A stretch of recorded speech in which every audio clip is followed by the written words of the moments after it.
How'd you find the time? Well, I had the hospital call him and notify him. What do you expect him to do, hold my hand? Norman, he does have to know he's your father. That sounds pretty silly coming from you, Betty. Norman. What kind of medicine is this anyway? You both had the Leslie Harrington treatment. You know what it's like.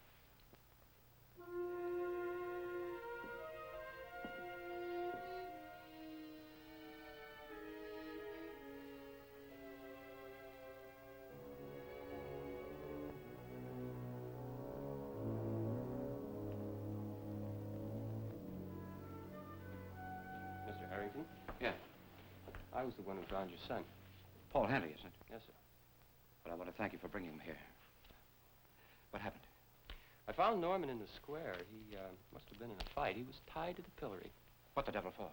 Well, teenagers can be malicious, Mr. Harrington, and imaginative. Norman seemed to think it was poetic justice, being tied to the pillory. What did he say? Oh, nothing very important. He must have said something. He talked about good and evil. Mr. Hanley. Sir? I wanted to express my condolences. About my father's death? Yes. I believe you already have expressed your condolences. You sent flowers. What are those inadequate gestures? Expected from someone in your position. My position? You're a leading citizen, Mr. Harrington. Tell me, how well did you know my father? Not very well. Well, then your gesture was all the more thoughtful. I liked your father. Liked him? Respected him. Well, that's something quite different. You had to respect him, didn't you? Living here, facing this town after my sister's murder. You had to respect him for that. I meant the collective you, Mr. Harrington. Everyone had to respect him. The collective you and you. Thank you. Oh, Mr. Harrington? How is he? Well, he has a few bruises, and, I'll go in and see him. well, we're not through with him yet. Dr. Rossi, I want to see my son. Would you excuse us? Hmm? Oh, of course. What is it? Well, someone has put something in his drink. Is he all right? Well, I think so. I've given him a strong stimulant. Can I take him home? I think it'd be better if he stays here for a while for precautionary tests. You can wait for the results of those if you like. Of course I'll wait. It won't be too long.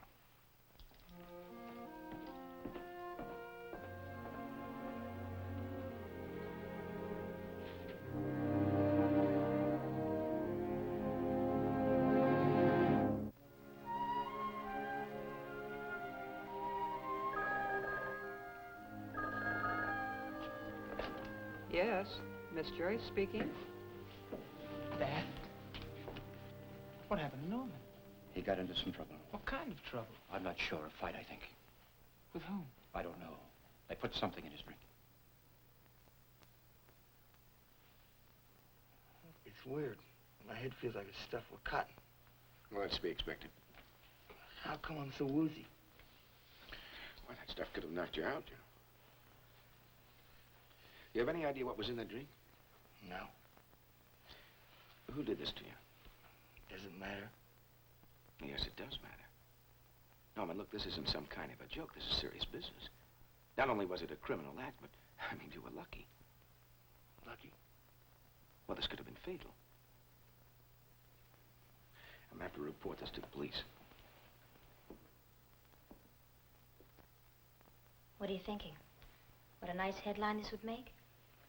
Leslie Harrington's son involved in a scandal. You'd buy that paper, wouldn't you?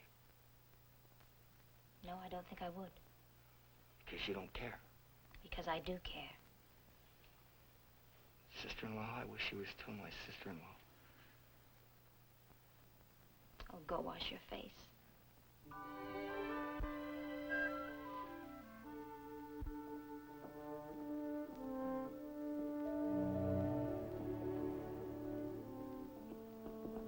Mr. Harrington, I'd like to keep Norman here overnight for observation.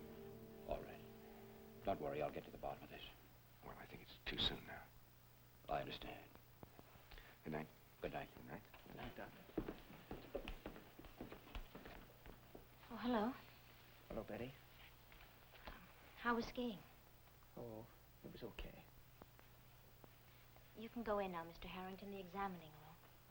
Thank you, Betty. Oh, I feel so stupid. I'm out skiing and she's taking care of Norman. You didn't know this was going to happen. We should never have left him alone, Father. Why does trouble have to hit us right in the face before we'll look at it? I'm looking at it now, Ron. I better talk to him alone.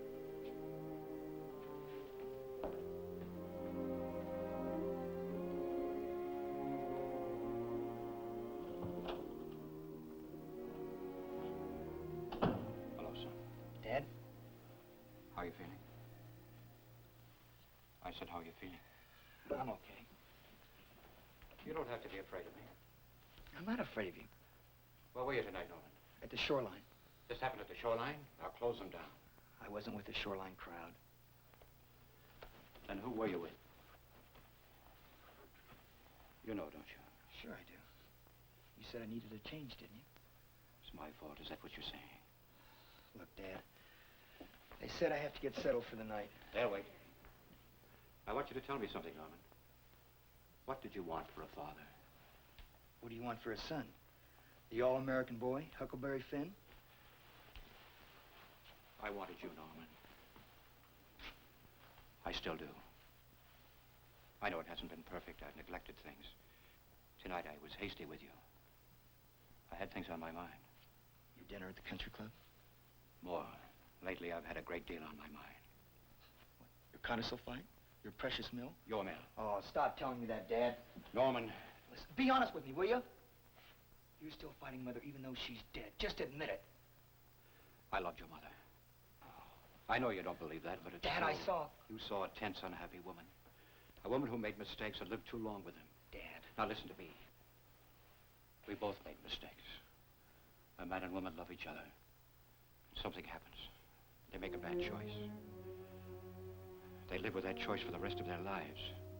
And they watch it strangle every decent feeling they ever had for each other.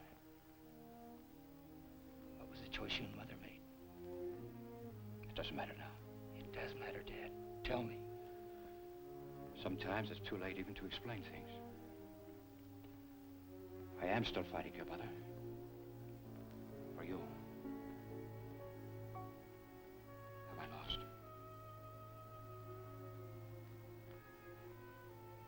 Norman?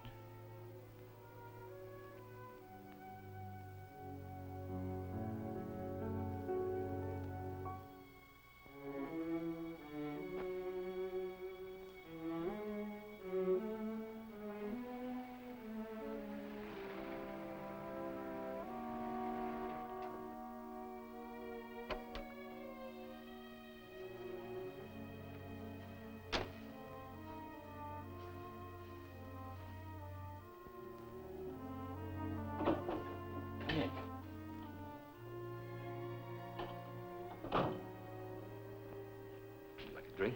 No, thanks. Let me take your coat. Not right now.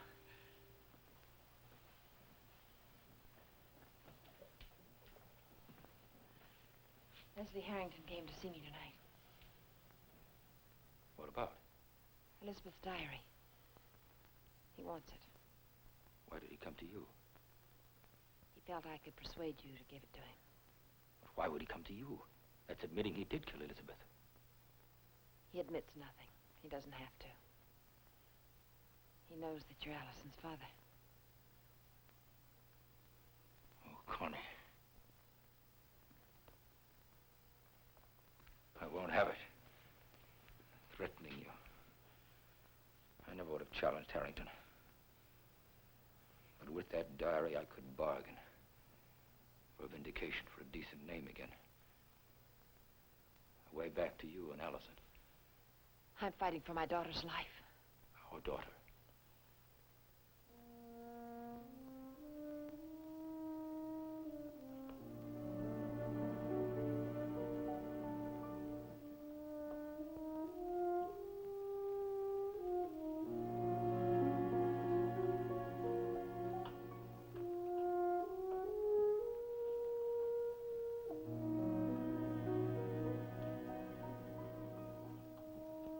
Take it.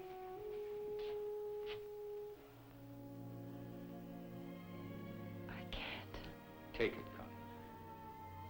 I can't do it. You're entitled to something yourself. I shouldn't have asked you for it. I shouldn't have even come here.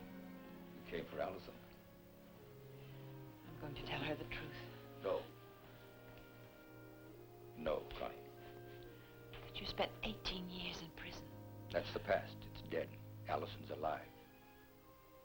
And you didn't kill Elizabeth. Never said that before.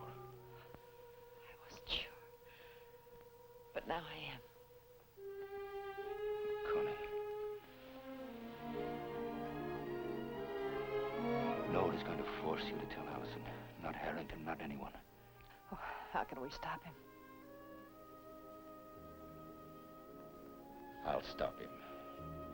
How? I'll stop him.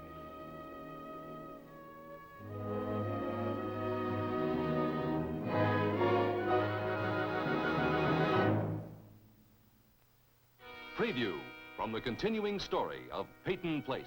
Rodney and I had our marriage annulled. You had your marriage annulled? We thought it the best thing for all concerned, George. Annulled? And he came here to threaten you? He told me to persuade Elliot to give him that diary, or he'd tell what he knew about Allison. Didn't you think it was dangerous to come here alone and face a convicted murderer? Answer me.